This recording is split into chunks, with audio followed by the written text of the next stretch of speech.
देशातील युवक आणि विद्यार्थी आम्ही नाहीत, आम्ही पाठीराखू. ते आज तुमच्याकडे आले सरकारच्या धोरणाच्या विरुद्ध. जे देशामध्ये चाललेलं आहे, जे हुकुमशाही चाललेली आहे, ज्या पद्धतीनं या देशातल्या युवकांचं आंदोलन, विद्यार्थ्यांचं आंदोलन मोडीत काढण्याचं जे सरकारचं धोरण आहे, त्याच्या विरुद्ध आज जंतर मंतरला उद्रेक झालेला आहे. देशभरात अनेक ठिकाणी झालाय, महाराष्ट्रात झालाय आणि आज तो वसईत सुद्धा झाला.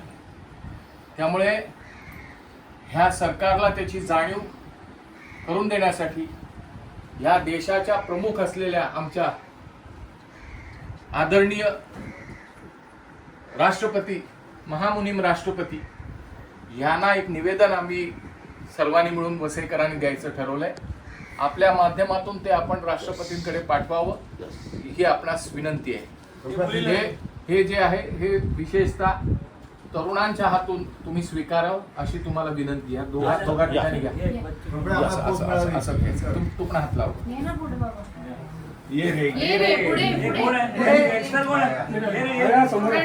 तुम्ही काँग्रेस पार्टी कोणी स्वीकारताय असं सांगा. थांब ना जरा.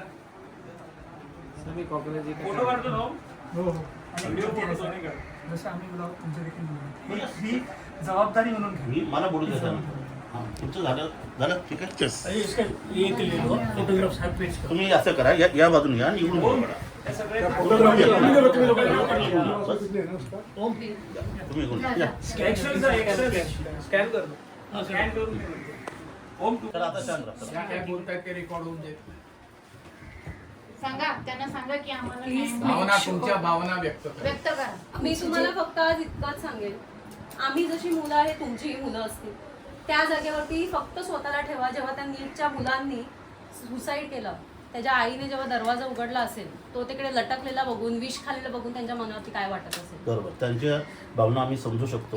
त्याच दृष्टिकोनातून हे जे तुमचं निवेदन आहे जिल्हाधिकाऱ्यांमार्फत महामहिम राष्ट्रपती महोदयांकडे कसं पोहोचेल याची मी ग्वाही आपल्याला देतो. आम्हाला त्या विषयात न्याय मिळालाच पाहिजे. ठीक, ओके.